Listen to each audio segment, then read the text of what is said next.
Welcome to RailFans. I'm Shane Seguin. Join us as we discover Ottawa's O train, Toronto's subway, and Montreal's metro system together.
Okay, welcome to RailFans and our first RailChat number 1, August 1st, 2021. I'm Shane Seguin. Joining me today is David and Jeff. Good morning, guys. How are you? Or good afternoon. How are you? Good morning. Very good, thank you. I know it's Sunday, but it's not a morning still. But yeah. Oh, well, it feels like it with how bright and dark it is outside today. So today we're going to be having a bit of a round table. We're going to be talking about a couple different variety of things. I'll be talking today about the REM. David's going to be talking about high frequency rail, and Jeff's going to be leading a little panel discussion about all the great things about highest points about transit systems in Canada. So we're going to be talking a little bit about transit all across Canada today and rail. So definitely thank you for joining us. And we're going to kick things off. First topic is going to be the REM, the Réseau Express Métropolitain in Montreal. And interviewed Jean-Vincent Lacroix just this last week. You probably saw the video. Definitely a very exciting rail system and public transit project in Montreal. It's going to be fantastic. About 26 stations, I think 67 kilometers. Yeah, somewhere of rail. That. So it's really something exciting to be looking forward to. Starting next year, hopefully, if the first segment opens from Brassard, and then going from there. Of course, if you've ever ridden the Deux Montagnes thing from La Gare Centrale going to Deux Montagnes, I mean, it sort of takes a similar path, but it's going to be new trains, automated. The tunnel downtown is going to be revamped, 3 new stations. It's definitely going to be really exciting. So what excites you the most, David, to start it off? REM, really, it's the whole thing. I think it's I know we all say like, oh, we'd like to see the Montreal Metro being expanded, and I think it's a middle ground between doing a full heavy rail construction project like let's say the Orange Line going full circle or something like that. But it's definitely increased connectivity for everyone. And one thing I'm really excited, and I said the same thing for Ottawa, it's the station at Trudeau, Pierre Trudeau, as at the airport itself. Like from the renders, it's going to be something amazing with the tunnel that gets you there. Also, if you've seen the update video about the work going on the 840 branch between I don't remember on the top of my head right now, but basically the westernmost part of the REM, like the elevated structure, is going to give you some amazing views, I feel, over the city and everything. So definitely a lot of sightseeing to do when that opens. I think that elevated section from the video you took the other day, it actually looks even higher than the SkyTrain in general, it seems. I mean, it could be the angle, but it looks really impressively high at some points. It's definitely really tall. Like it clears the viaducts at some points, and that you even have the clearance for the trucks plus more space on top of that. So it's really impressive. Like it's not something I think we're used to see mostly on the, especially Montreal, given the subway itself is always underground. Like it never goes in surface at any point whatsoever. So I couldn't compare it to the SkyTrain myself, but it's definitely really high above the ground. Like it's it clears most of the buildings in the area. I think even like across the road, the A40 and everything like that. It's really tall. So what about you, Jeff? What excites you the most about the REM? The fact that it pretty much doubles the rapid transit in the Montreal area. That is extremely impressive. Never seen that in Canada, as far as I know.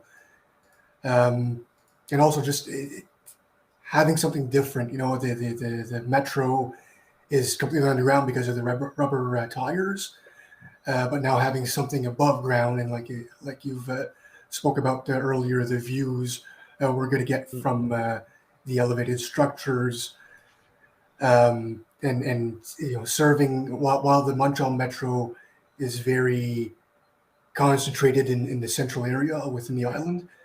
The REM is the first time that it really goes, other than the Laval extension, of course, outside to serve the suburban parts of the city. So yeah, all around a very exciting project, very avant-garde, futuristic with the automation and the platform screen doors, the first system in Canada to do so. Mm-hmm. So, or other than the UPX, of course. But yeah, all around, looking forward to seeing that one. And to go go ahead. For the platform doors, it's really impressive. Like we always hear the argument about Ottawa that could have had platform doors, but it was impractical, silt station and everything like that. But all the stations on the REM are going to be like that. No matter like if they're outside, inside, high traffic, low traffic, it's all platform edge doors. And like that's the stations, I think also for that are going to be obviously a lot more expensive than what we built in Ottawa and what we see in a bunch of places. But that's going to, like for the comfort, I'm actually really looking forward to seeing all that, see the doors itself and everything. Hopefully they have not as many issues as we did. Well, I mean, some of the features on the system there, especially Edouard Montpetit, the northernmost station for the three in the tunnel there. I mean, it is going to be so deep. It's the second, the deepest station in Canada, the second deepest station in North America.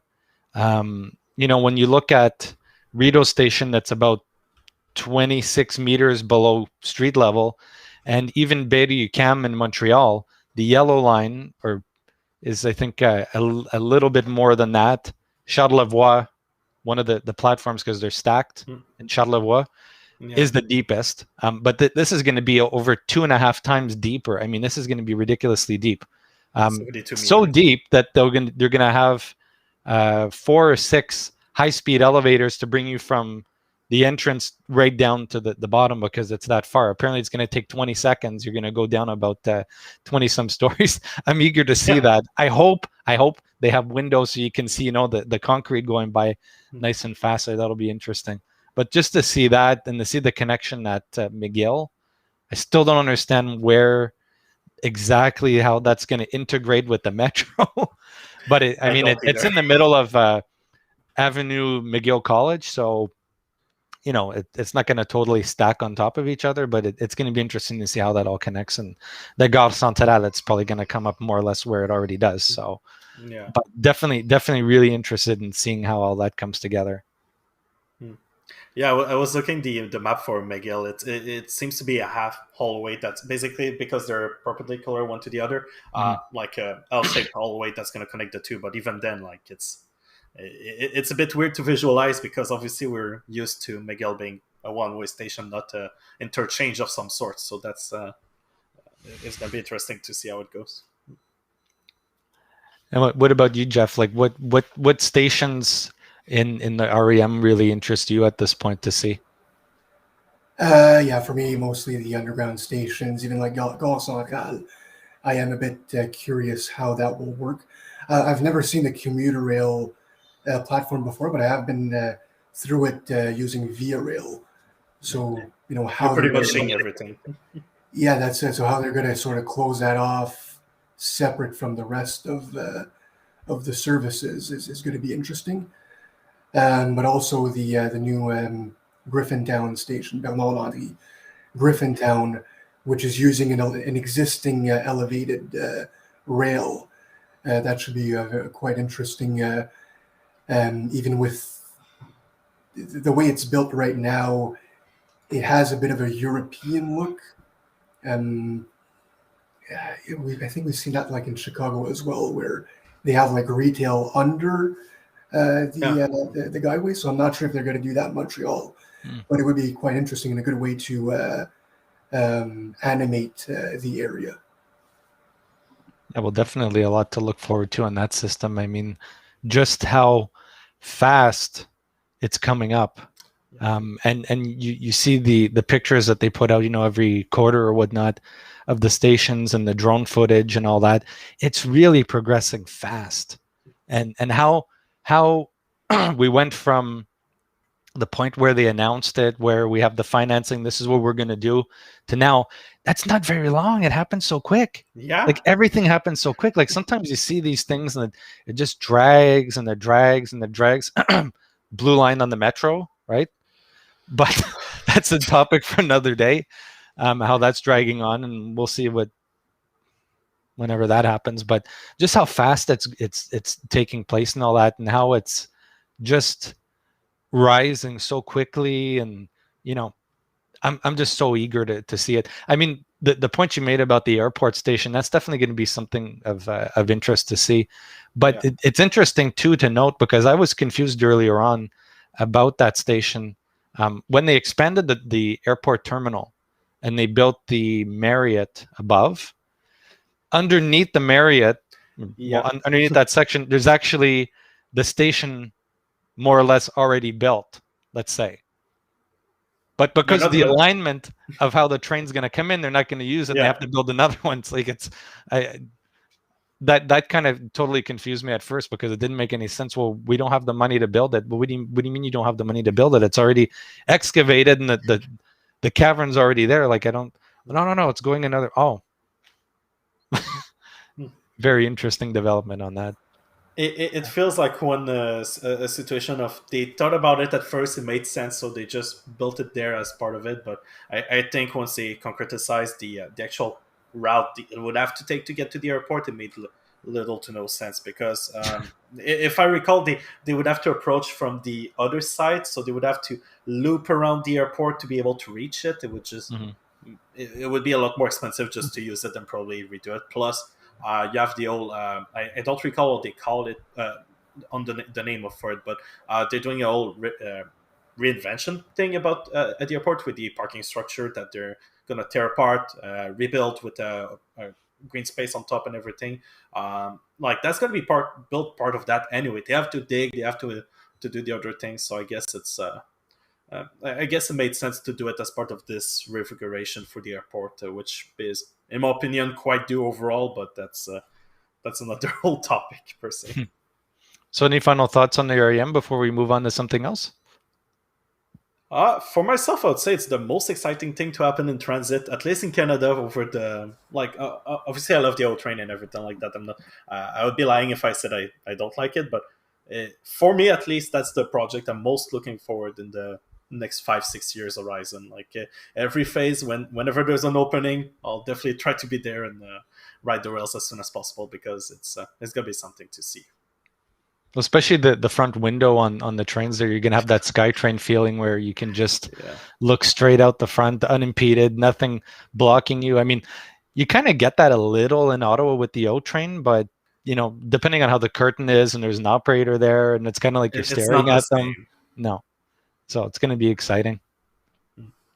So, but before we move on to the next topic, I just want to let everybody know that's watching. We're going to be taking questions after our little discussion ends there, probably in about 30 minutes. So please stay with us. We'll be, you can definitely interact with us and ask us questions and all that, and we'll do our best to answer them or provide our opinions or insight. Yeah. So next topic we're going to talk about, David's going to lead it, and it's about high frequency rail. Yeah, probably a big project that I feel like we've all heard about it way too much in the recent months, even though it's been on the table for, oh my God, almost 4 or 5 years with VRL, if I recall correctly. HFR, just to give a quick overview for those that might not be familiar with it from a more transit-oriented side, basically it's more departures for along the Toronto to Quebec City corridor. It's basically they're going to use dedicated rails instead of using the CN-CP corridor they use currently along the lines, which basically leads to delays everywhere. Like if you've ever taken VRL, you've probably been on a delayed train at least once. I think in the last 4 years I can count probably 2 trips, and I didn't get delayed before my arrival in Quebec City and things like that. But it's a big endeavor to basically just so what they're gonna do is they're gonna convert existing corridors that are not being used anymore. They're gonna restore them, build new stations, upgrade the trackage to modern standards, and use that to circulate just passenger trains. So they're gonna have priority. There's not gonna be any freight along most of the route between Toronto, Quebec City. Obviously, it's going to save you time, allow for more trains every day. Potentially, also, I know in the long term, they hope it's going to allow to decrease costs since trains are going to be running faster and everything.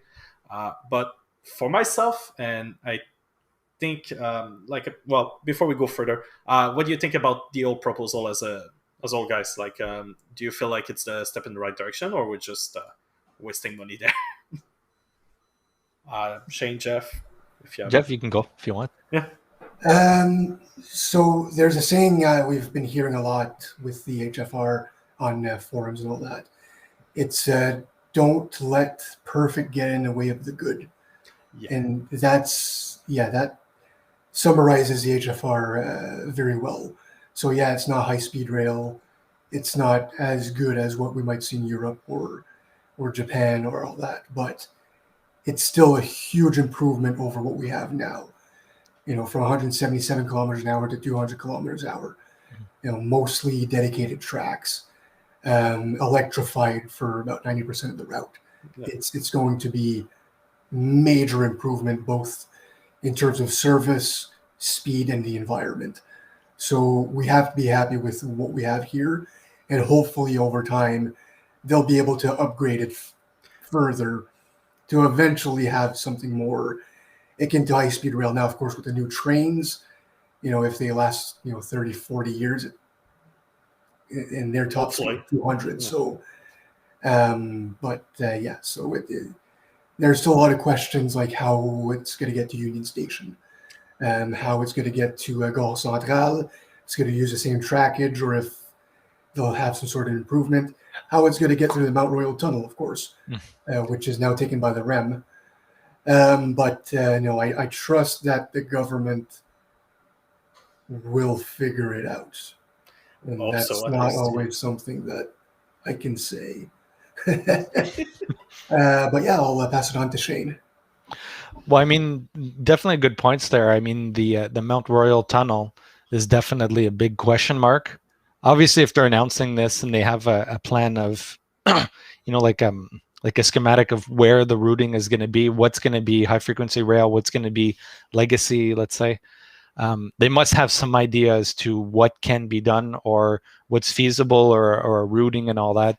Unfortunately, we don't know what they know, but it'll definitely be interesting to see. Another point that's really interesting, which you both brought up a while ago, is the amount of people that don't know or understand or are aware of the fact that Via Rail operates on CN or CP rails, like freight line rail track, right? And again, don't quote me on this, but it was either 2 or 5% of the entire Via Rail network is track owned and operated by Via Rail. Everything else is CN and CP. So just by that piece of information, you can understand that CN and CP, they're freight companies, they're big, massive transportation companies. Their trains don't move super fast. When you're pulling a load of 50 to 100 cars, it's not going to go fast. So when you have to slot in a VRL train in between, it definitely impacts how often a train can go by. It impacts when a train can go by. If something is operating slow or there's a problem, then the VRL train gets stopped. I mean, any number of things. It's as if you had, let's say, the Montreal Metro, and you had, I don't know, like a streetcars coming in and out all the time. All of a sudden, you have all sorts of traffic. It slows things down. It becomes unreliable, and that's exactly what we've seen here. So the new line and the high frequency rail, dedicated lines, via rail only. That's the big thing, and all the benefits that stem from that are what going to make the service competitive with, you know, air travel. We want to get people off the planes. We want to get people on the trains, as well. You know, like we're also going through a bit of a intercity, interregional bus crisis right now, where Greyhound is essentially no more in Canada. So that definitely leaves a big void. And there's other proponents that are trying to step up to replace that service. But, you know, it doesn't have to be a bus service. It can be a rail service. Of course, the bus service potentially can always be the more affordable option, but it doesn't necessarily make it the best option. Because when you're going on rail, you can avoid the traffic. You can avoid, you know, weather events generally don't affect the train as much as they might affect the roads, the highways, as far as safety and all that. So, and you can get there quicker than the bus can. If the train's going at, on average, 140 or 180, let's say, and the bus is maxed out at 100, well, you know, the train does stop every now and then, but the overall end result is that you're still going to get there quicker than the bus. So it's about making it reliable. It's about making it convenient, frequent, proper schedules. So you don't have to leave at 5 a.m. in the morning to get there for 10 a.m. Because if you miss that train, then your next option is at 1 in the afternoon to get there for supper time. So it's about scheduling. It's about frequency. Definitely a lot of good things that can come from it, and hopefully that moves ahead. And the surprise announcement too that it's going to be electrified is very interesting. Wasn't expecting that. I mean, I think it makes the most sense to go electrified at this point. Like if I don't know to what spec they're planning to build the whole corridor. Like if they build it to be a design speed of 200, let's say 250 to have service speed of 200. It makes more sense to go electrified right away. But I think and that tends to be the issue whenever you're looking at high-speed rail, for example. In Germany, that really have a good expertise of transferring regular lines into high-speed lanes, high-speed lines down the road. It tends to be 250, not a big problem. But when you go above 250, if you target the 350 design speeds, that's when we see obviously the cost increase and everything like that. So I think electrified is really, environmentally speaking, and practical down the road for if you want to increase speeds or capacity. I think it's the best way to go compared to sticking to diesel, at least for now. We'll see if things change down the road, but for the time being.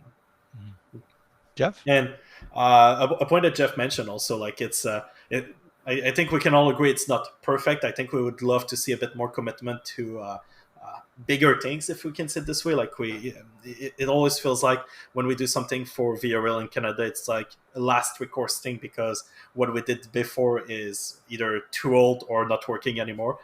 It does feel a bit this way with the fleet replacement. I'm really excited for it, but I think it's a case of too little, too late, when they should have done more in the first place. But HFR is, I don't think in any way going to stop any opportunity, at least down the road, to do proper high-speed rail. It's a step in the right direction. It's going to be an improvement anyway, and it's something that needs to be done. Just to have ownership of the tracks. That's going to be really important in the first place. For example, if you look in France, if you look in my God, I'm drawing a blank, but I think in the UK also you have similar systems where passenger trains have priority over freight trains on the tracks, because the tracks are owned by the respective government. So those things are primordial to do if we want to have a successful passenger rail in Canada. I think it's overdue. That's the word.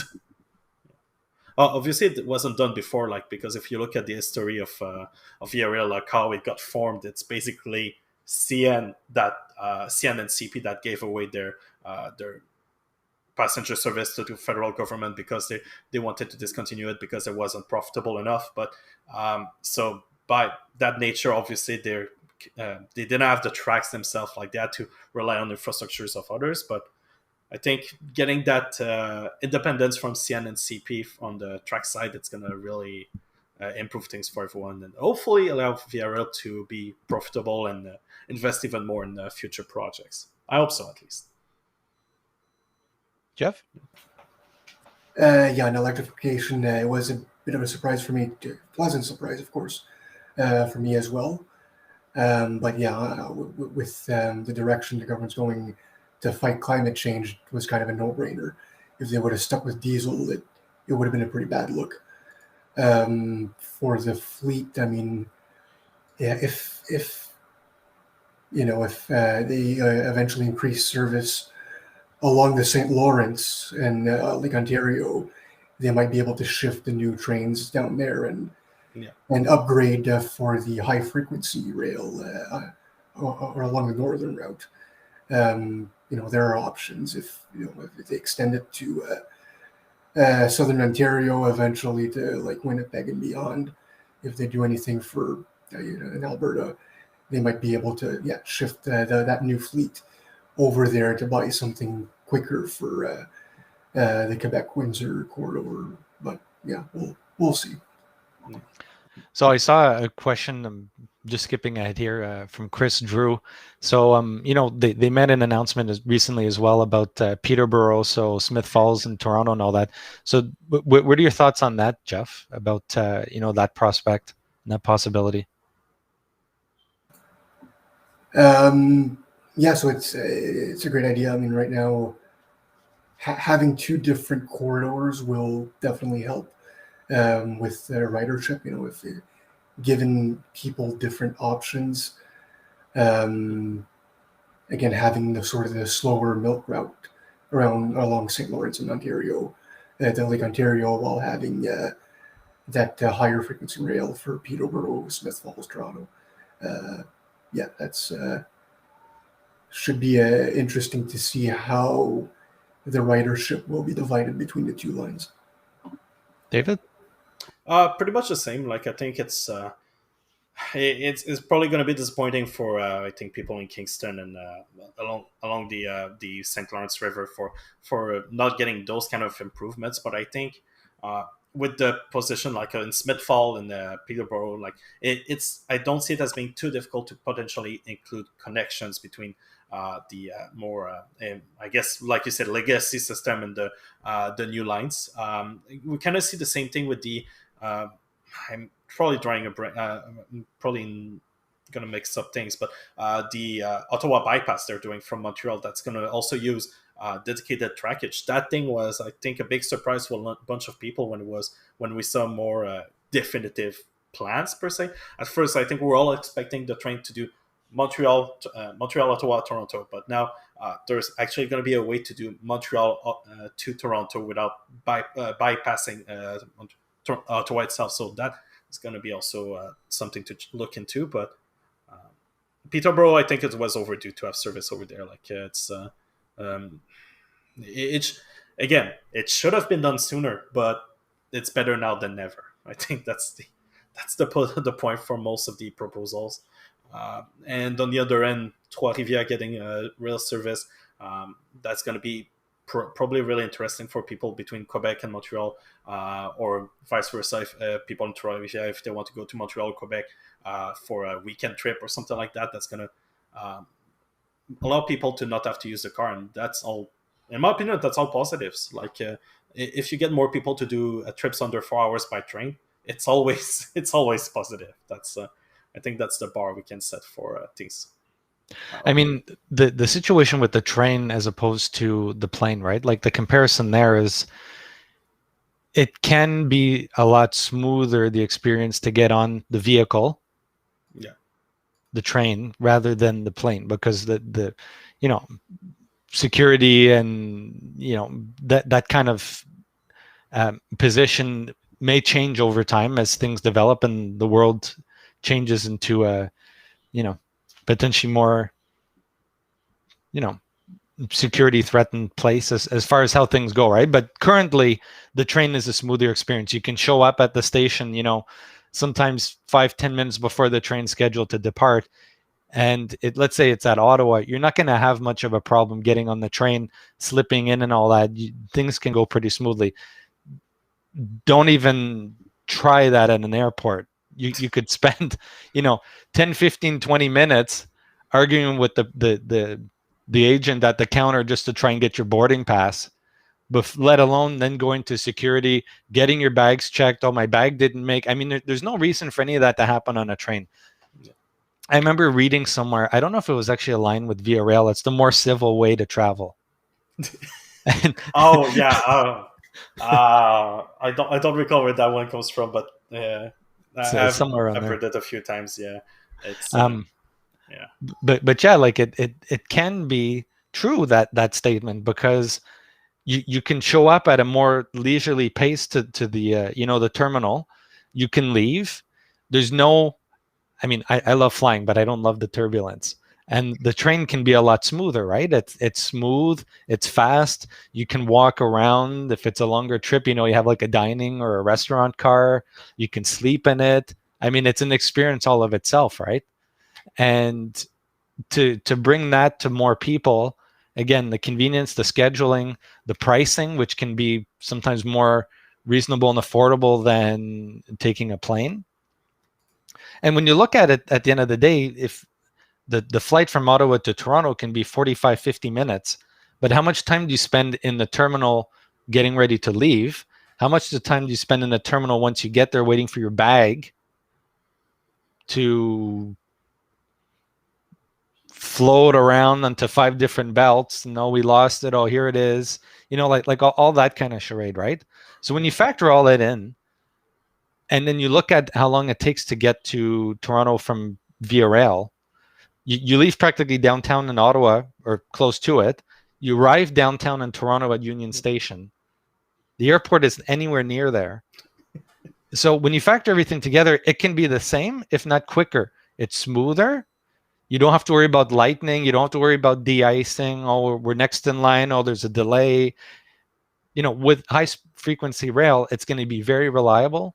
It's going to be predictable. The schedules are going to be even quicker. It's going to be a really reasonable option for people to go to any of the cities in the corridor, right? Whether it be Toronto, Montreal, farther north, farther south. It's going to be a great option. I really hope that it brings more people, more passengers, more business on board with that service, because I think it's a service worth supporting. I think it provides a great connectivity across, especially in our corner of the country here.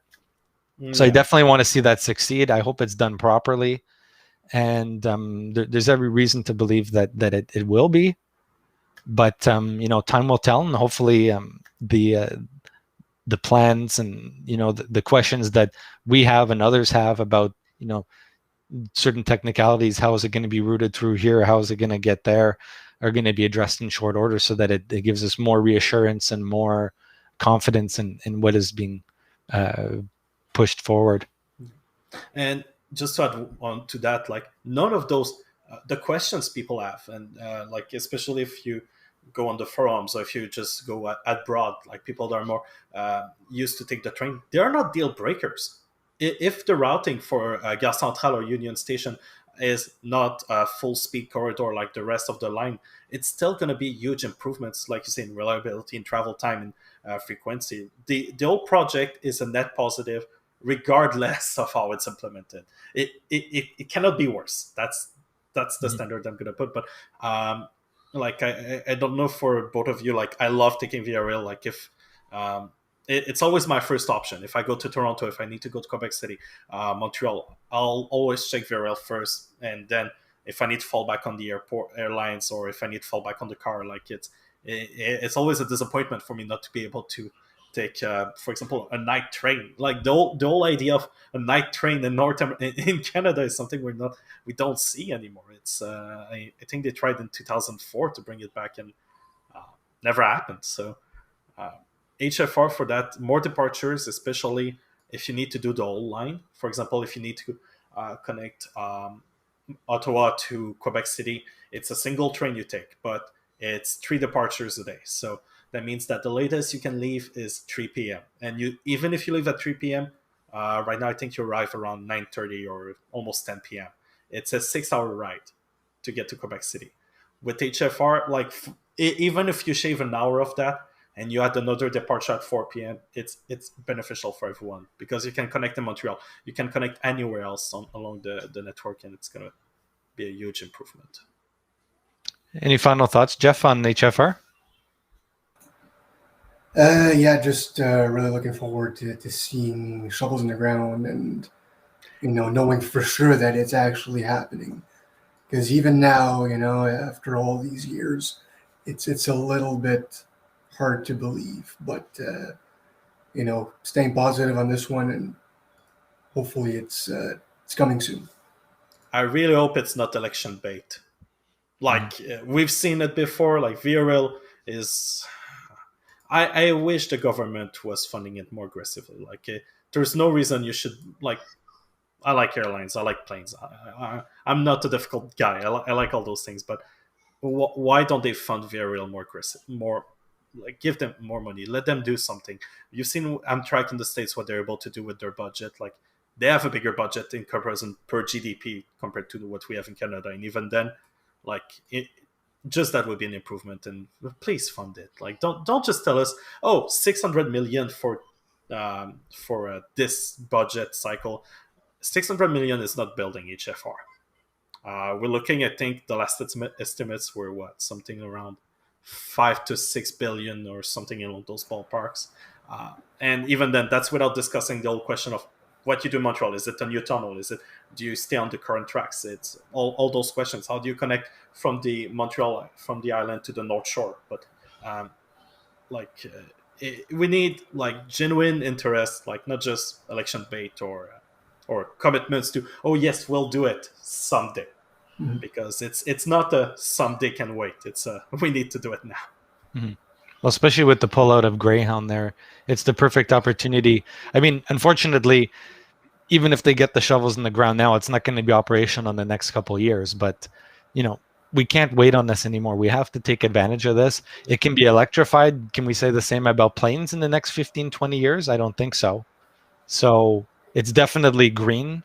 Yeah. It's definitely good for the environment. It's good for people. It's more options to get around. I think it's a win on every front.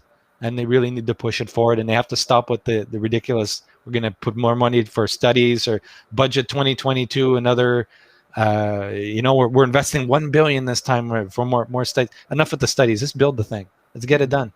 It needs to get done. You look at the map of passenger rail in Canada, 50, 70 years ago, and what it is today. It's depressive. It's like you look at that. It's hard to believe that it was even that expansive to what it is now. So we need to get things back on track. We need to make rail important. Rail was important in the history and building of this country. And let's not necessarily honor that, but let's take advantage of the potential that it offers for, connecting people and the economy and everything, right? That's what matters most. So, that concludes the HFR. Please build it. And we're going to move on now to Jeff and talk about public transit across Canada. So I thought I would do it in terms of chronology. Sorry about that. Starting with Toronto subway, the pros and cons, what it can teach others and what it can learn from others. So of course that system was built originally in the 50s. So at the time it was really about building it fast, cheap, and making it as user-friendly as possible. So you have these kind of smaller stations reminiscent of the New York City subway, but they were functional. And as time went on, there was a lot of expansion into the suburbs. So you can see, the Young University line that goes way far into the suburbs. Same with the Bloor line. and it didn't really focus as much. The core is a bit empty compared to other cities. It's interesting how the latest extension to Vaughan, you have two of these humongous stations that probably cost over $100 million. Downsview and Highway 407 with barely any ridership, and it's like they need to better use the funds, and that's where the Ontario line comes in. The Ontario line, they seem to have sort of learned from that.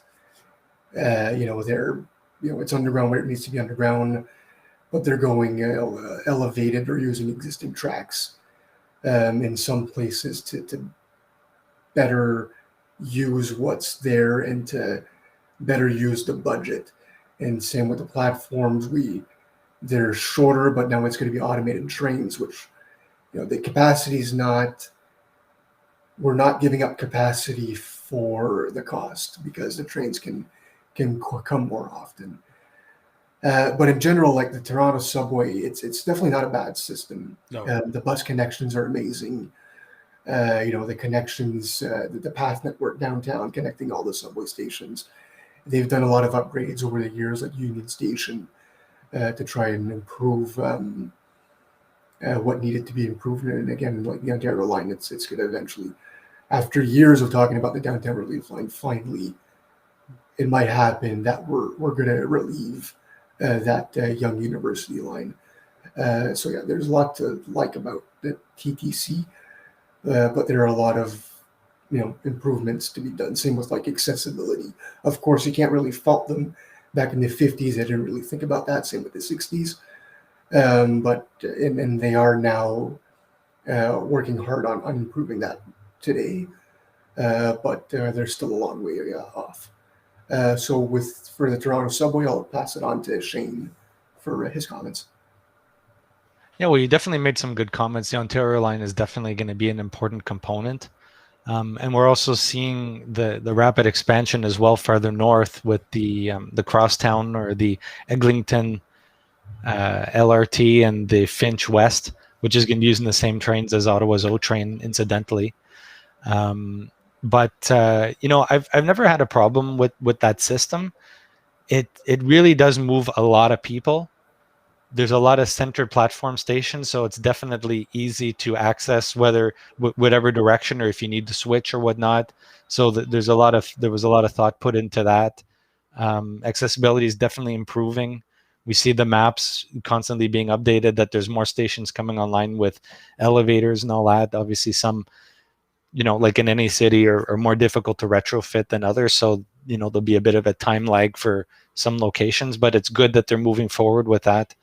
And what I really like as well is the path network, how it really integrates into the subway system to allow people to connect from one building to another, to pass through, to not have to go outside. Like they can directly connect another avenue to get into the transit system. So I definitely really like the TTC, the subway system, how the streetcar also integrates into that, especially at Union Station and Spadina. It really is a well thought out system. Obviously, they move a lot of people, they have a lot of buses, and there's a lot of moving components in that system. But I think that for the most part, it operates quite well. But it would be good to see, like you mentioned, the stations that have low ridership, like Bazarian as well. But I think that there's some developments that are going to be happening in some of these areas in the future that will, turn that around to make them more utilized than they are currently right now. But definitely they're on the right track with moving forward with more projects to further expand the system and to have it have a bigger footprint rather than just relying on streetcars and buses. So I'm definitely happy to see that and eager to see what comes with the Ontario line as far as a final plan. David? A bit of a take, I feel, compared to I like the TTC. I don't. I think they're doing great with what they have currently, but in my opinion, the Toronto subway is an example of what happens when you stop thinking forward and you just try to, like, you go with the status quo. Like, and I don't know if we're going to talk about Montreal, but I guess it's we can repeat. I'm probably going to say the same thing again, but I feel like the subway itself is fine. Like it's mostly reliable. I think the rolling stock, the stations, they're functional. There's some upgrades due to be done. It's fine. You would expect the same in any network, but I do feel like they just sat there, and for most of the 80s, the 90s, they just said it's fine. You didn't see much new extensions. You didn't see even new lines. And I think what's on the table right now with Crosstown, with Finch West, with the Ontario line, they're all things that should have, once again, be done a lot earlier, but it's better now than never. And I applaud at least my Metrolinx for that. I think their plans to how to connect the old GTA by itself makes sense. I think it's an approach in the right direction. It's just, again, a lot to do, and that should have been, if it was done progressively, it would be a lot less daunting. It would probably be a lot less expensive, but I'm glad to see it happen. And it's always, like I say, it's always a pleasure to ride the TTC. I think the buses, the tram, yeah, like it feels like a well-rounded network. It should have grown. It's a whole case of that. I mean, it's a point too that you made about how it was mostly for many years expanding or lengthening the existing lines rather than building in new directions. And that's what we're finally seeing happen now with Metrolinx and with the TTC. So again, the Crosstown, the Eglinton, the Finch West, and now the Ontario line, and so that's definitely a step in the right direction, and it's about time that happens. Yes. So on to the Montreal Metro, which actually took quite a different path to Toronto. So the first 20 years, it's pretty amazing how much they built in that first 20 years. And of course, that was helped with the Montreal Expo and the Olympics. But their approach was to build a dense network in the core. And the density of Montreal itself certainly helped with that. You don't have any single family homes in the core. It's all those row houses from different eras, with a lot of commercial space. And it's really, the entire city is a 15-minute community. Everybody strives to get there, but they've been there since the very beginning. So in Montreal, of course, you got the stations, which are humongous, amazing, each one unique pieces of art. You have the rolling stock, which is very unique with the rubber tires. Of course, that meant that the entire system had to be underground. But at that time, they were able to build it fast and on the cheap. And today, we're kind of paying for that. Looking at the Laval extension in 2007, and again, kind of like Toronto, massive stations, and De La Concorde barely has any ridership compared to most of the system. But Montreal's sort of dense, that density of lines is extremely impressive.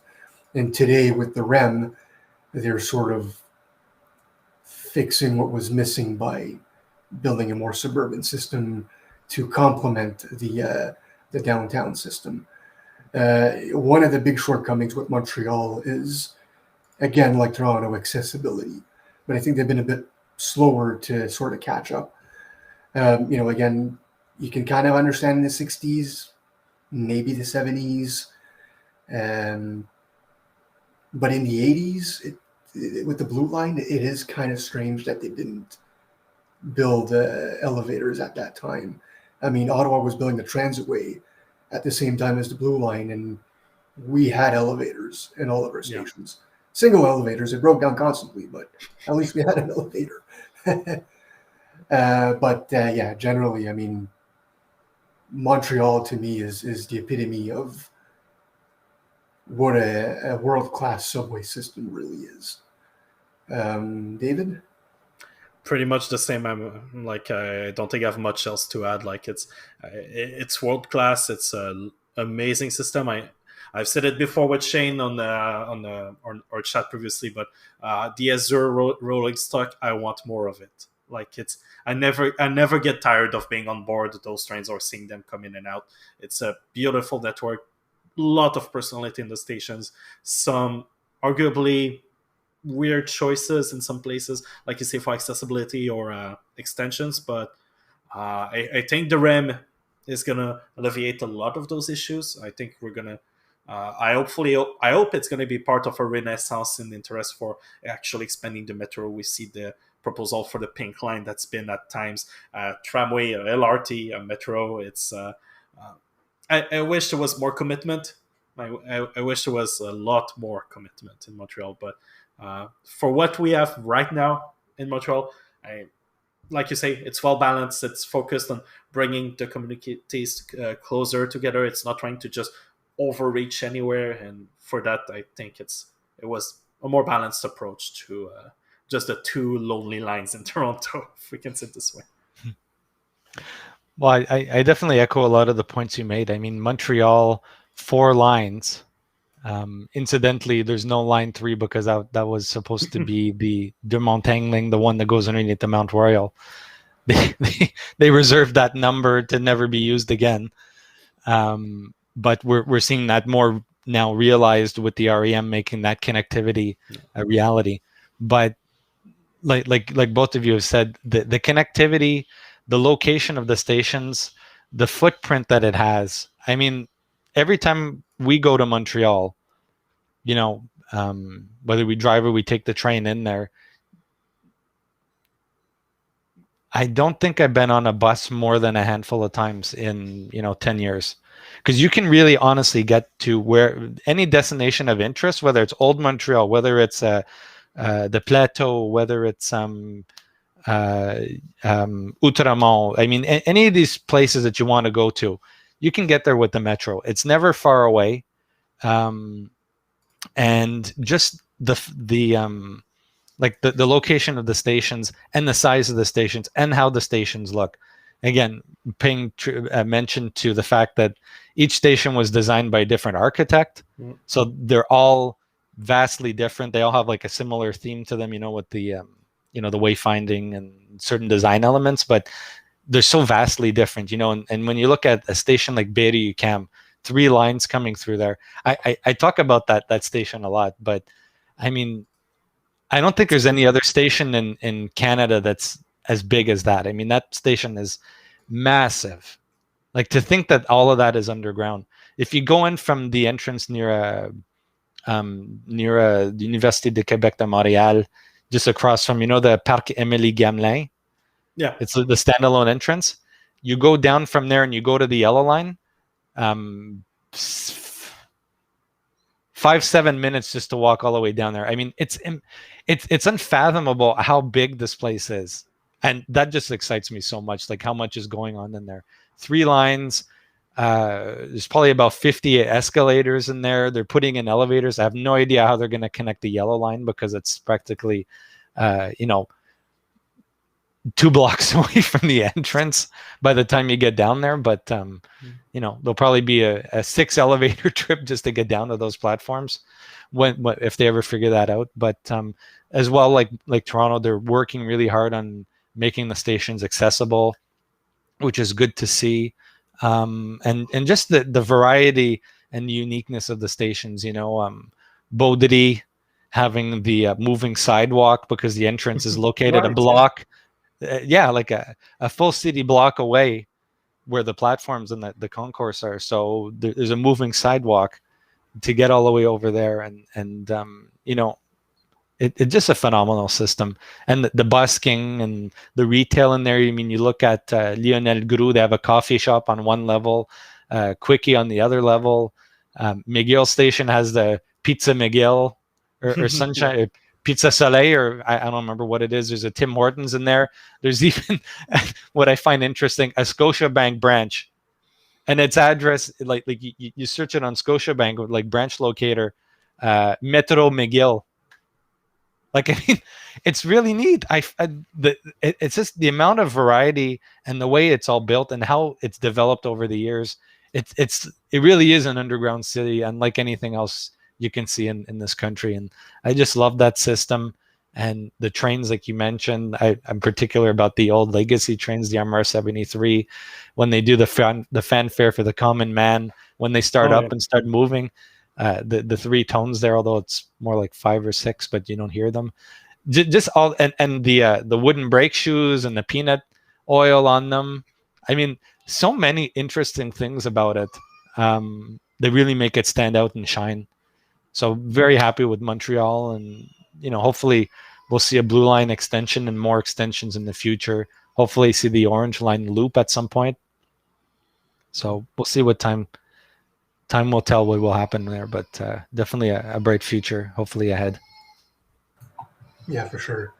Going on to Vancouver and the SkyTrain. To me, that system really defines an efficient way to build a transit system. Going underground. Well, one, using existing infrastructure when possible, like the Dunsmuir Tunnel downtown, and going tunneling when you need to, elevated or surface wherever you can. And I think Ottawa with the old train took a very similar approach. We didn't overbuild anything, neither did Vancouver. It's really it's built to suit it's the right sized system. And for them, going back to the Blue Line and the Transitway, their system in Vancouver was built in the 80s originally. I think they opened in 86.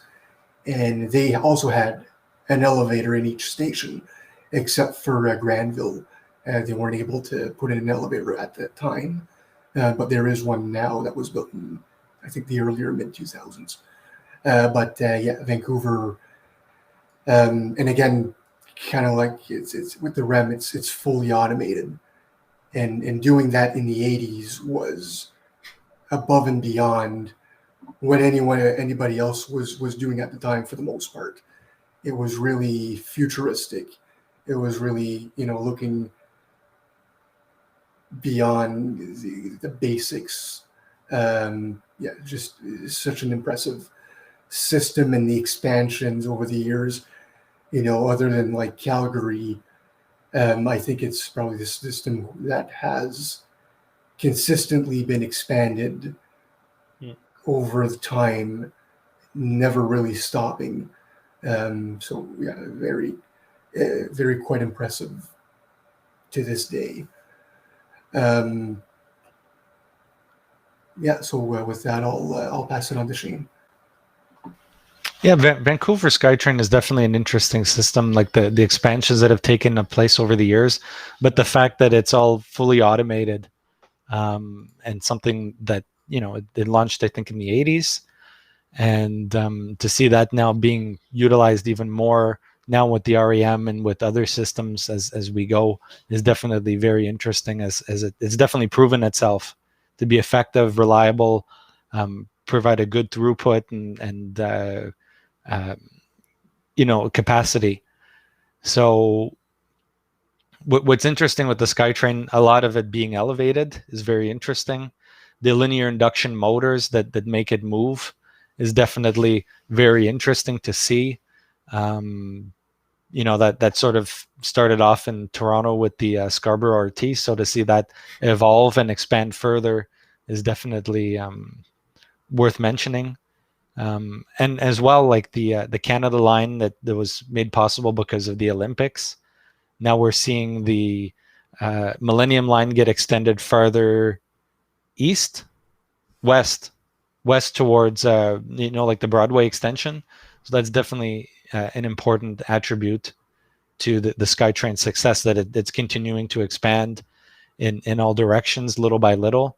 The stations are being revamped. I think Burrard is going to be closing in the near future so that they can have a totally new entrance kiosk building, more capacity to get people in and out. I believe that's one of, if not the busiest station on the whole system. So definitely they're doing a lot of good things with that transit network. So I'm very happy with that one, and really can't fault it for anything, to be honest. It moves a lot of people. It's reliable, and just, haven't been on it ever. Can admit that, but I've watched enough YouTube videos to be able to remark that, the views that you even get from this thing being elevated, the nature around there, the landscapes, it's so impressive. It's great to see how it really integrated itself as it has into that city. And to keep going on there, I think the best way to describe the SkyTrain is right-sized, right-timed.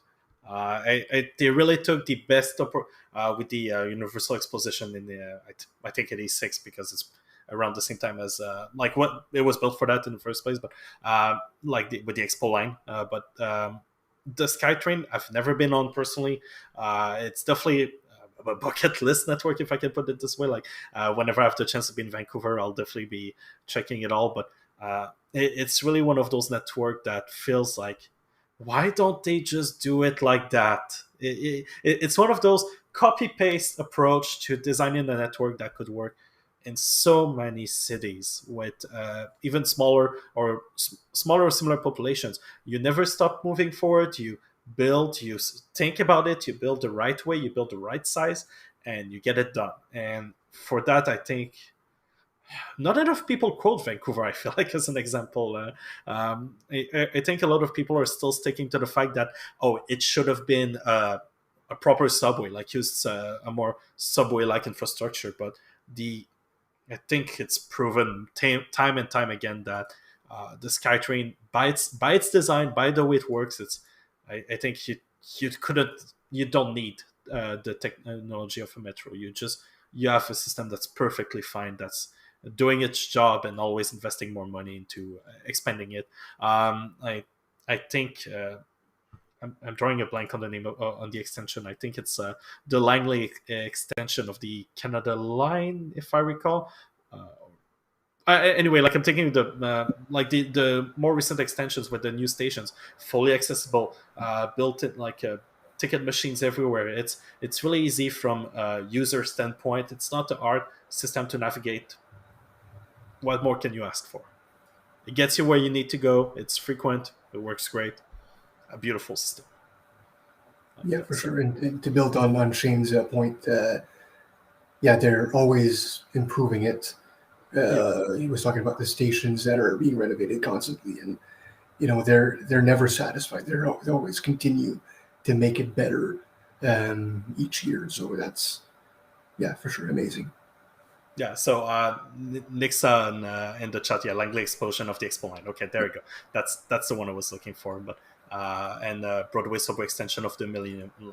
There you go. I think that's the two we're thinking of there. But really great.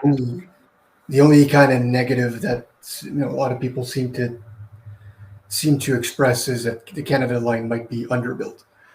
Could have been worse. Originally, I think they were exploring surface light rail, which would have been far worse, of course. So so moving on to the O train, our home system. I didn't expect a chat about that. I mean, in terms of positive, of course, it's the stations are quite impressive, at least for phase one. We'll see with phase two, but they're all very large and grand. Of course, they're not fully enclosed, but like the REM, but they're still a step above most basic light rail systems. Double elevators nearly everywhere, accessible washrooms at 4 of the 13 stations of the Confederation line, and that's going to keep expanding with stage 2.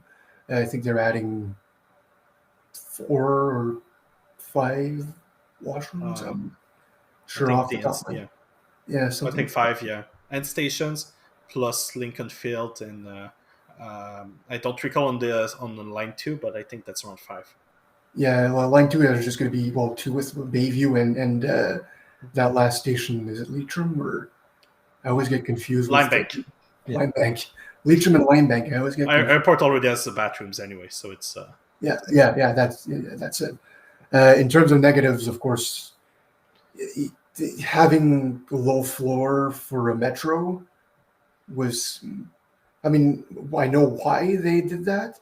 You know, they were looking at maybe building its surface at some point in some places.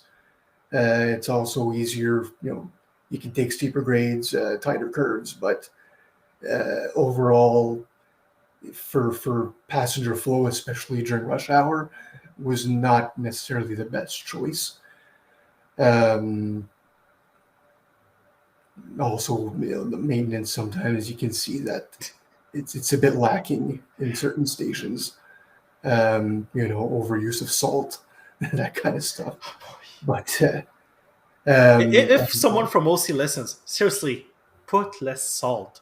It's concrete. You don't need to put the whole bag. Like I get it. There's safety standards, but please try. Sorry.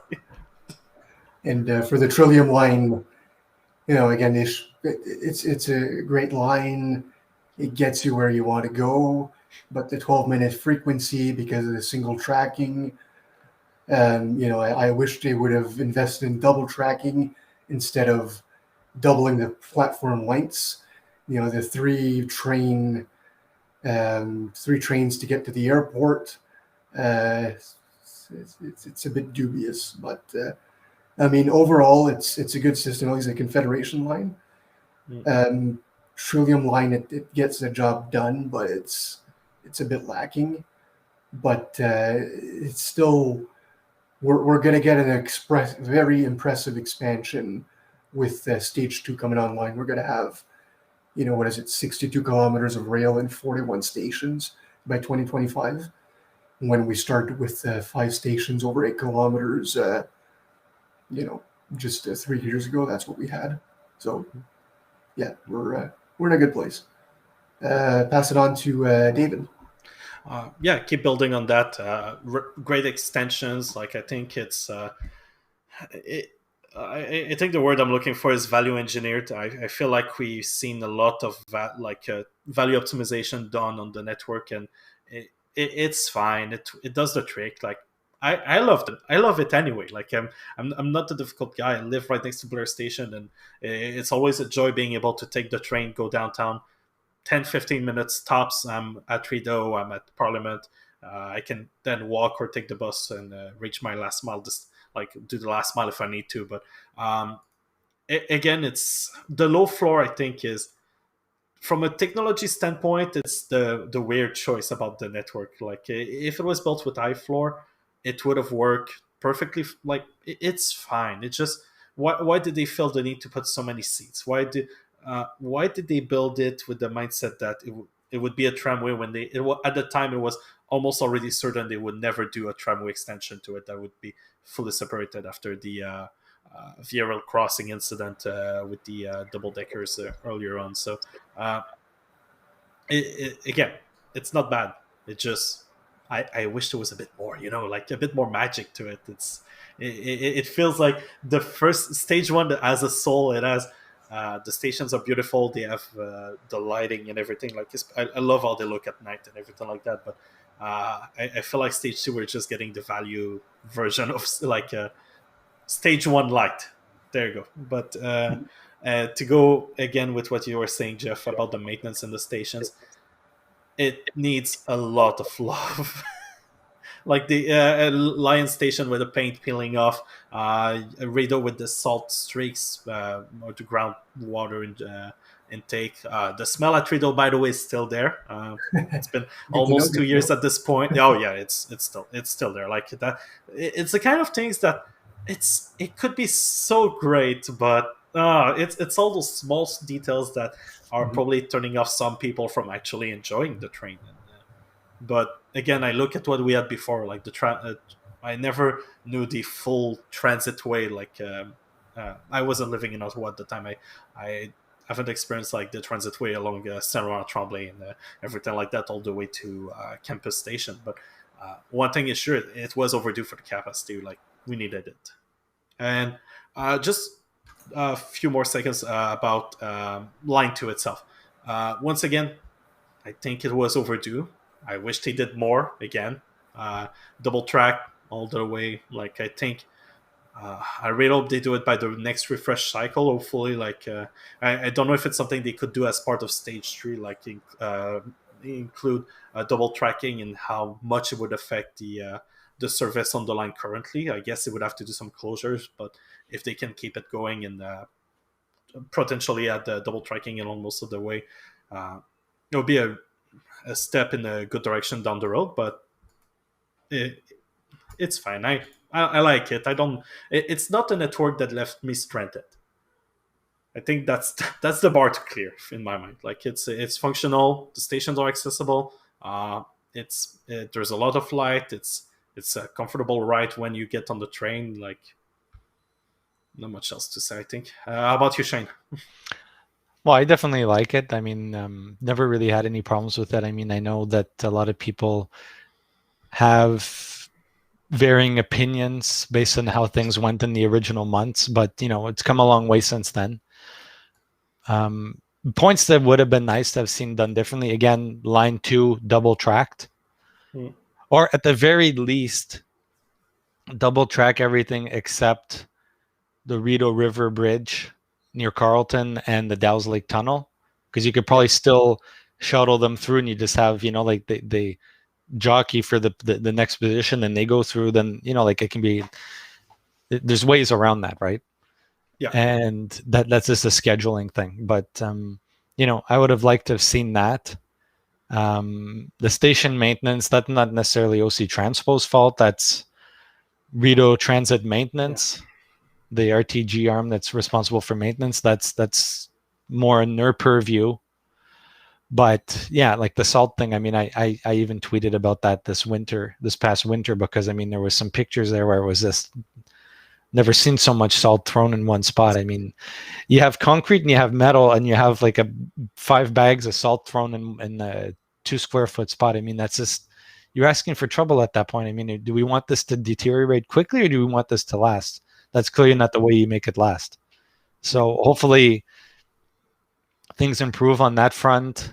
Hopefully that station maintenance and upkeep improves a little bit, so that we have maybe not pristine but spotless stations, that they don't have water leak marks or whatever. Of course, you see that everywhere. Montreal has infiltration eaves trough kind of things at all the expansion joints, and you can stand next to the platform, you can hear the water rushing behind down the pipes to evacuate it. But overall it's a good system. Definitely like the stations. They're nice and bright. The trains are fun. Like you said, it would have been nice if they would have been high floor, so that we could have had better movement and circulation through the trains, rather than having the bogies sort of dictating that here's where seats are going to be and creating these narrower aisles. But overall, I think it's a good system. I think it'll have plenty of capacity to be able to grow over the future, because right now they're only running at most 15 trains, 3 minutes apart. If it can go down to 90 seconds apart, you can definitely add, you can almost triple, or double or triple the capacity it's running through there right now. So it's definitely not underbuilt. It just depends on how quickly they scale it up when the time comes. So that's what I'd say about Ottawa. Definitely a nice system. Not really anything major to complain about, but just a couple little issues that would be nice to have done differently. Final thoughts on the O train before we move on to questions. They did talk about maybe doing surface, and that's why they went with low floor. But systems in Alberta and Edmonton and Calgary show that you can have high floor trains that run on the street. So was that really an excuse? But that said, with criticism aside, it is an excellent system. And just go on the high floor versus low floor debate even more, just a bit longer. It's not causing the train not to work. Like I know a lot of people who want to blame the trains themselves for being all the issues on the network. Like it's not because they're low floor that we're having some issues. It's because they're brand new trains in a brand new system in a brand new type of operation. Like I mentioned, and like we've been discussing forever, I think at this point, it's the first time you see something like that. They took a transitway that was there. Like I don't recall when they closed the first segments of the transitway for that, but it took 4 to 5 years to transform something that was built for the buses to make it one of the busiest LRT system in the world. At least in North America, I think it was the busiest at opening. Like it's in my mind, that's crazy. It's really a great system. It just needs a bit more, love. Like it needs maybe try to not value engineer everything as much. And I get it. There's budgets. You have there's the political and economy side of things, but it could be. It doesn't need much more to be really great. It's not a disaster. It just needs a bit more love. That's it. I think that's how I would put it. Okay, well, we're going to go to questions. Everyone's still good on time for now? Or Yeah, mine. Jeff, I think you needed to... Yeah, I could stick around for another 5-10 minutes. Okay, great. Thank you. Okay, so we're going to go to questions. We don't have any questions right now, but please share your questions. If you have any questions, you can throw them into the chat below, and we'll do our best to answer them. Actually, on this side. On the side. Well, actually, it's down below. Oh, wow. Okay. Right down there. There's a chat. Whoops. There's a chat thing at the bottom there. You can type in any questions you have. You can ask us anything you want that's related to transit, and we'll do our best to give you a... Oh, I love that question already. Oh, okay. Well, there we go. Now we're talking. Oh, okay. Hey, we got two Chris. Hey, Reese. Okay, so what should Ottawa do after phase 3? I can start off with that. I mean, they're already talking and doing environmental assessments about... going to Barrhaven, going to Canada. For sure, at a minimum, they have to go to Canada, because that is, and excuse the language, pissing people off, because they don't understand, why does Orleans have it and why doesn't Canada have it? Even stage 1, it was more east than west. So from a parity standpoint, they have to go to Canada. That has to be the next step. Absolute minimum. Because it doesn't make sense. And it's a little disappointing that, the western branch ends at Moody rather than going to Eagleson or Terry Fox. It doesn't have to go all the way into Canada, but at least one of those two spots. Like Moody is just... Yeah. How much more would it have been, really? Like, I'm sorry, but like that's the easiest part to build, because sure, okay, I get it. It's a green belt and everything, but it would have been just 2 tracks. That's all you need. 2 tracks and station. Keep the maintenance center at Moody. Like it doesn't need to move from there. But yeah, keep going. Sorry. Well, like they have the Moody yard facility right there. But if you look at the map, it's the far end of the Moody, like the westernmost point, is kind of halfway to Eagleson. Yeah. Like even just put it at Eagleson. Like I know it's like, okay, well, it's not really in a walkable spot anyways, but that's where the main park and ride is. That's where all the buses transit through. It's like you're putting people on a train and then stopping just short of Canada.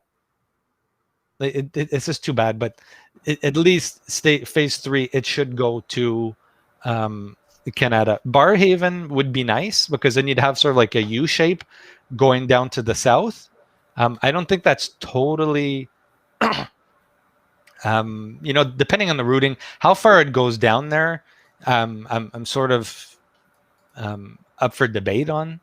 If it at least went to Fallowfield, yeah, that would be a big step forward. Whether it has to go to Barrhaven Center or Stanhert or whatever down there, I don't know if it really needs to go that far down. And as well, the Trillium line going to Limebank, again, that could loop around a little farther into the southern area. It comes a little short. So I think, Canada for sure, maybe fallow field. Beyond that, it would just be, like extensions here and there to sort of round it out a little better and reach the more recent developments so that they're not, like we were looking recently at, places near a Half Moon Bay in Barrhaven, right? When the train will go to Barrhaven Center, it would still be about 3 to 5 kilometers away from, a place around there. So to sort of bridge the gap a little more, obviously being cognizant of, the cost and where it's going and where the needs really are, to serve the areas that need it the most. David or Jeff? So yeah, for me, I think that instead of extending it to Moody from Place Orléans, would have been beneficial to extend it to Eagleson. That way, both Orleans and Canada would have had that phase 2. For phase 3, I mean, yeah, Eagleson, Terry Fox, Palladium. Same with Barrhaven, I think. At least Fallowfield, maybe further, depending on the budget, because the costs seem to have gone up a lot over the last couple of years. Now I'll do a quick rapid fire to answer the next 2 questions for myself, because I will have to log off. But please, you two, you can continue after. So to answer Reese's question there, of a single 120 meter long low floor light rail. So I assume he would mean like, gangways, 120 meters, kind of like the Azure in Montreal. Well, I think he's probably referring to the fact that the trains are 4 modules each.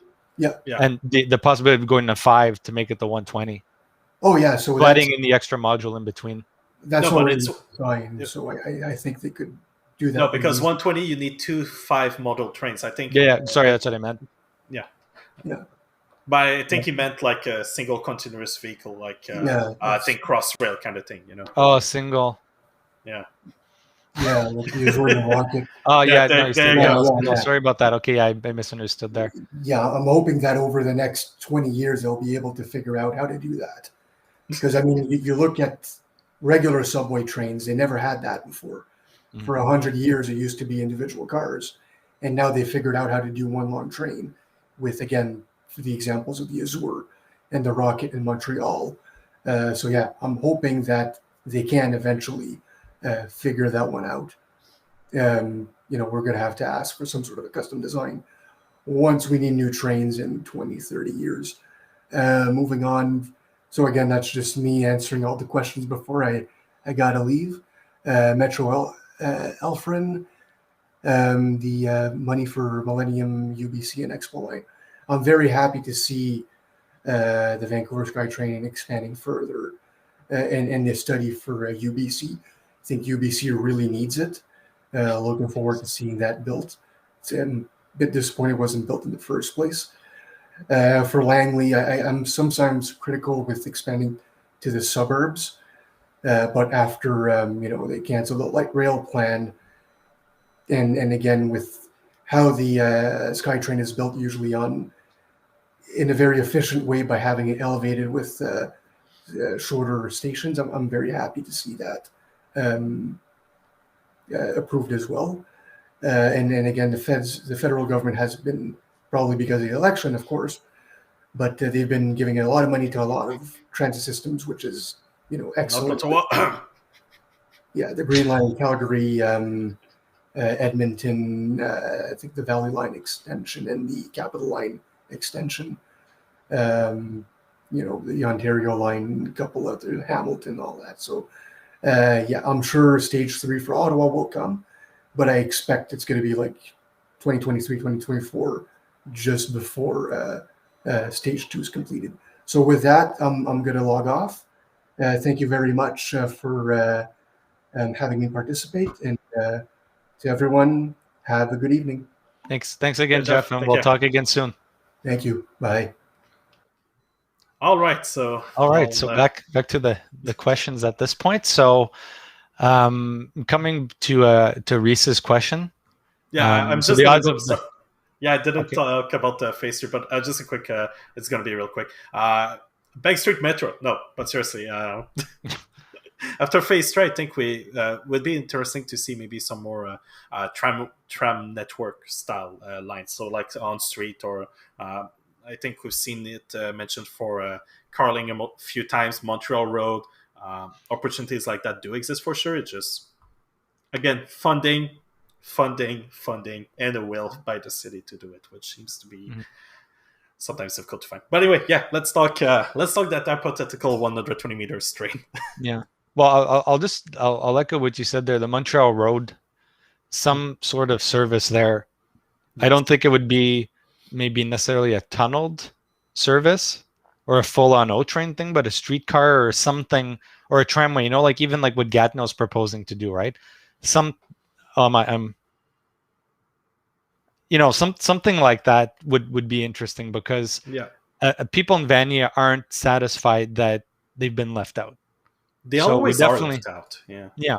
So it's understandable why they want to see some kind of development like that reach their area. It's important.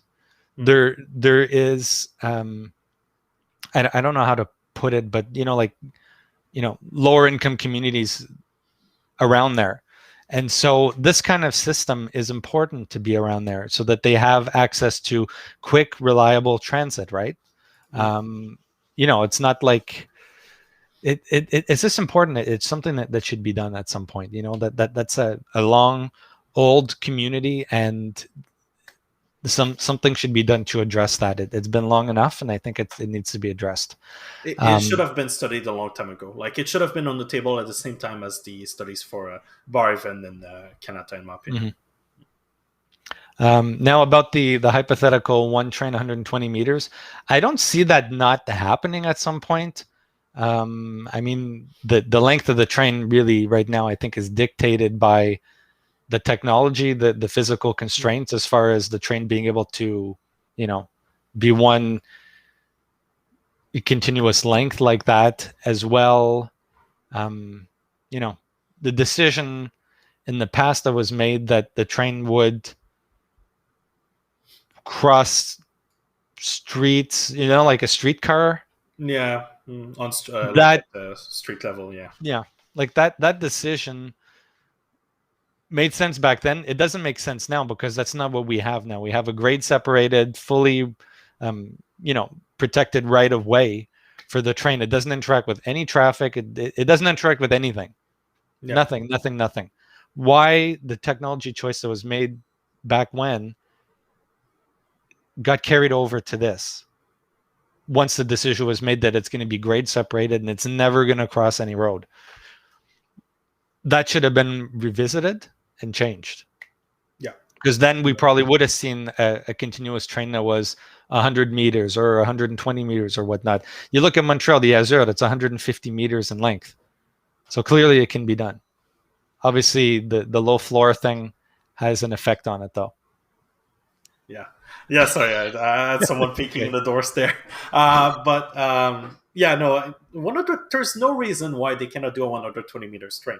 It's just, is there really a market? Is there really someone else that would need it? Because I'm trying to think of another network that could use a 120 meter low floor train. I cannot. I cannot. Like, I guess Montreal with the REM in some ways down the road, but even then, it's it glinted. Yeah, that's a fair point. I mean, they could, but I don't see why they cannot do more than 5 modules. Like, at the same, I guess it's from an electrical design and other things like that I'm not very well versed on. But there's no reason why they cannot do a 120 meter train itself. It's just how much of a market there is for it, and really how much of a will there is by the cities to replace their equipment with something like that. Because I don't think. Well, I hope that the trains in Ottawa are good for at least. I think the maintenance contract is still 2048 or something like that. Like, it's a 30-year contract, I think they have with RTM or along those lines. So, yeah, 30 years. So, like, I would expect to get at least 30 years of those train sets in my mind. Like, I don't think we should have to replace them beforehand, but afterwards, like, a single 100-meter or 120-meter train.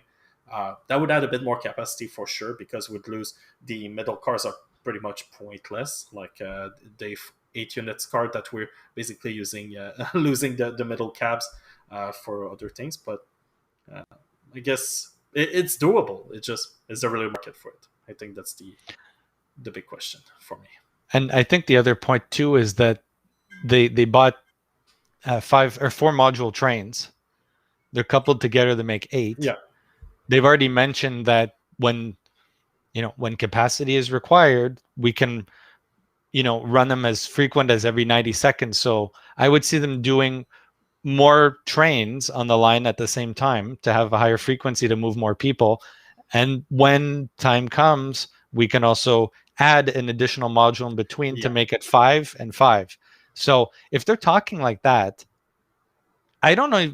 I'm not even totally confident they would even go to 5, because at that point it's like, okay, they need to reapproach the manufacturer, get them to build the 5th module, slot that into an old train at that point. It could be in 20 years, and you have I don't know how well that's actually going to pull off at that point.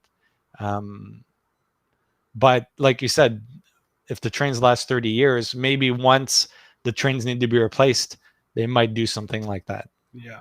But in the interim, like, we're going to have 78 4-module LRVs.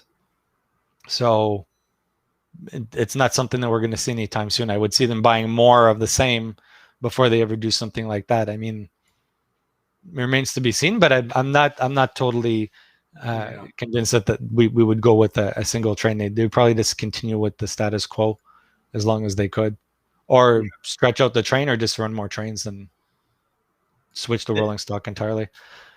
So then the next... go ahead. It's a case of it could be done, but why? Like I think for the added capacity, like, they're a lot better going with the maxing out frequency first, and then go from there, see what's next afterwards. Because like I mean, there's almost, I think, I did the math before. I don't have it on that, but I think like we can go from 10,000 passenger per hour per day per direction to close to 28,000. Like, Ottawa doesn't have that demand right now. We'll see, obviously, once the extensions open, like all the way to Canada and everything. But for the time being, it's a non-issue. I think it would be fun visually. It would be an interesting thing, but it's not needed. So the other question from Metro Elfren. Yeah. What are reactions to the Millennium Line to UBC? Again, like Jeff said, UBC, very important, because that's definitely a big transit user as far as that region of BC. So it's definitely important to see that get realized. I think that's also the same area that was... I'm sure someone will correct me in this. I think that's also where they were throwing around the gondola, right? Oh, because there was something about building a gondola to UBC. But obviously, a gondola is a nice way to move people, but you're imposing a transfer on people to go from one to the other. SFU, okay. Oh, SFU, okay. For Simon Fraser. Okay. Sorry, I wasn't totally sure. Thanks for the correction. But in any case, even if it was going to SFU, gondola is an option for that. You want to make sure that people have a direct connection. So expanding it directly to UBC is definitely important. I apologize for the mix up there. I thought that was the same project, but it wasn't. That's important. There's so many projects. There were like proposals. I know. Of all sorts. Like, let's not forget there was Moose for Ottawa and Gatineau. Yeah, let's not talk about that. Let's not talk about that. No, I'm not going there. Like, even if someone asks a question, I'm skipping it. Do you have anything to add about? It's great to see funding. I guess it's more the Ottawa side of things that speaks there. I feel like the funding is not well distributed, in the sense that it seems to be always Toronto, Vancouver that gets a lot more, at least a lot more commitment and aggressive funding than maybe Ottawa, Montreal, or other projects like Quebec City and other things. But it's I'm never gonna say it's a bad thing to fund those projects. Like it should be we should be funding them more than we fund new highway proposals or stuff like that. It makes a lot more sense from a practical standpoint and everything. So good on the federal government for pushing forward with it. I hope that TransLink obviously are going to be ready to have a shovel in the ground and keep the same kind of approach they've been doing so far with the rest of the SkyTrain to keep going forward. And I guess that's pretty much all I have to say on that. Like it is funding. Like it's commitment. Is it money? Is it shovels in the ground? No, but it's in the good direction at least. So probably the last question we'll take today. So what should be done in the Ottawa core if line 1-3 become overcrowded? Should we convert the existing system to high floor to expand capacity, or should we add a new east-west line? If the latter, where? Okay, so this one we could spend a while on. So just briefly, line 1 and 3, it's the same line going from Trim to Lincoln Fields. However, it then branches at Lincoln Fields. Line 1 goes to Algonquin, which is currently known as Baseline, and line 3 goes to Moody, via Bayshore and all that. So what should be done in the Ottawa core if the line becomes overcrowded? One, sort of like what we talked about a while ago, more trains, because then you'll definitely increase the capacity. You'll move more people, so then that becomes less of an issue. That would generally, to me, be the next step. Should we convert the existing system to high floor? I don't think so. I mean, they built a low floor. They would have to, drill up the stations to lower the track bed and all that. So I don't see that ever happening. If it's happening, we'll be in big trouble by then, because it's not gonna. I don't think if we reach the point where we really max out what you can do with the low floor, high frequency system, that at that point, like having to close the line to just either like dig down or dig up or raise the platforms, like it's just gonna be easier to build something else alongside. Like where exactly? That's more the problematic question, I think, because realistically, like we'll need to see the next like the final results for the origin destination study for Ottawa. But if it doesn't change much, destination's always downtown, like most destinations for most people. So do you just add maybe, I don't know, a third track to offer express service? Do you expand on the actual line we have right there, or you just build another line, a bypass of some sort? But a bypass doesn't work if people don't need to go from one end to the other. Like realistically, most people will be using the line will be going from maybe Trim to Parliament or Moody to Parliament, but not. I don't think people are going to do Moody to Trim in one trip. So no, it's. I mean, like the point. Like I'll compare it to Vancouver, right? So all the lines come into. Well, I mean, currently the Millennium Line sort of terminates more or less downtown. The Expo Line ends downtown.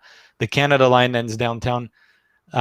Everybody's getting off, and then everybody's getting back on there. Whereas in Ottawa, downtown's right in the middle. So everybody passes through downtown. But what we see in actuality is that people coming from the east, let's say Parliament, from what we've seen, is the busiest station out of all of them. 80 to 90% of there's almost nobody left on the train once it passes through Parliament from either direction.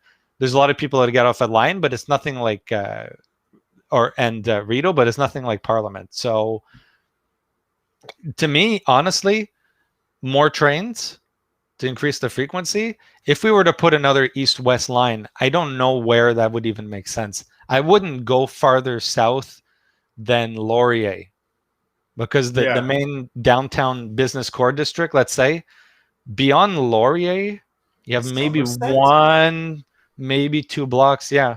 Well, Somerset's even is a little farther down than that, but beyond Laurier, 1 or 2 more blocks, and then you really lose like the heavy loads at that point. So I don't really think it would be necessary to go further south than there. But I think the main line as it is right now, more trains higher frequency, can go down to 90 seconds again. I think that would definitely handle the demand for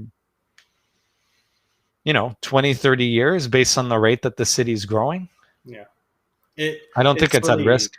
Yeah, it's really an hypothetical. Like unless there's really something that changes how people go from like where they need to go in the city. Like we're talking nobody working downtown anymore, and even then, if nobody works downtown anymore, it like the line doesn't get crowded or anything like that. So there's a lot of leeway, like we say with frequency. There's the whole scenario of getting it to the point where we need to build a bypass is where you build it and who is it actually going to benefit, because you'd almost be better doing I said it as a joke earlier, like after stage 3, but something along Bank Street, like if you build a north-south axis that parallel to Trillium, but even then there's the whole argument of you're just catching the same users as Trillium and everything like that. So it's I think it's due more to the shape of Ottawa itself than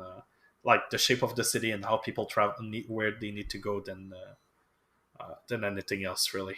Like I don't think we'll see, at least not to the point that Line 1 reaches, and like overcapacity that we need to, that there's no more options to expand the capacity. Like there's a lot of leeway still. Yeah, there's tremendous amount. I mean, if we're running at about 10,000 per hour per direction, and we can go up to, let's say, 24 or 28, and we're just running 15 trains every 15 or 3.5 minutes, go down to 90. There's plenty of room there to handle that. I mean, the other thing too that we have to mention is that downtown Ottawa is 85% federal government. Yeah, nobody lives there. It's nobody. Well, Spark Street is pretty quiet, but yeah, it sucks to say that, but it wasn't always like that. I mean, I used to go down there when I was young, and it wasn't like that, but it is now. But we're in the middle of a pandemic, COVID-19. The reality is we don't know how many people are going to be going back. Yeah. How many people are going to be staying at home? If the number does drop, there's going to be less people transiting through downtown. So then the needs are going to stretch out. It's going to stretch out the capacity of the existing system for a longer period of time before such measures would be needed. But definitely, I think, more trains, higher capacity, more frequency is definitely the big thing. Yeah, Nick just added at the end there. I was just thinking about 40, 50 years in the future, not near term. Yeah. But I think even then, like 40 years from now, I'm not sure if even, running every 90 seconds with the trains that we have right now, that might still potentially cover it, I mean, unless something really changes in the city for in terms of how it's developed, and the population really increases. Like, I mean, we're probably looking at, because I'm trying to think up top of my head, I think the Line 1 in Yonge University in Toronto, I think it's something like 26 or almost 30,000 per hour per direction. It's basic, like, would be at the point of a fully spec'd metro line using older signals link systems. Like in a city of 1 million, even if the city population doubles, however, I think there's one point that we completely forgot about, is the Gatineau connection. That could create a choke point. But again, it's not going to share the same tunnel. Like I would assume that if they, I don't think realistically you're going to see like the Gatineau tramway connecting the same tunnel. It's going to be two parallel networks on the Ottawa side.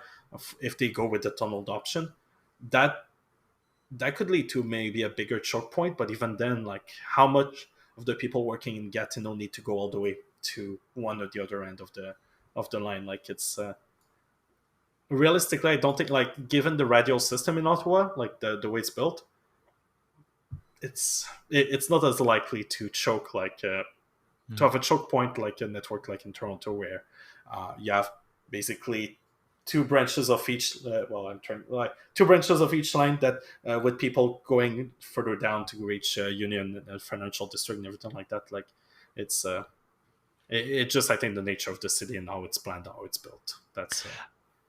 I mean, to your point about the Gatineau tram. When you have people coming in on the O train, like the choke point would have been if they would have said, you know what, it's going to connect at Bayview. Yeah. That would have had a problem.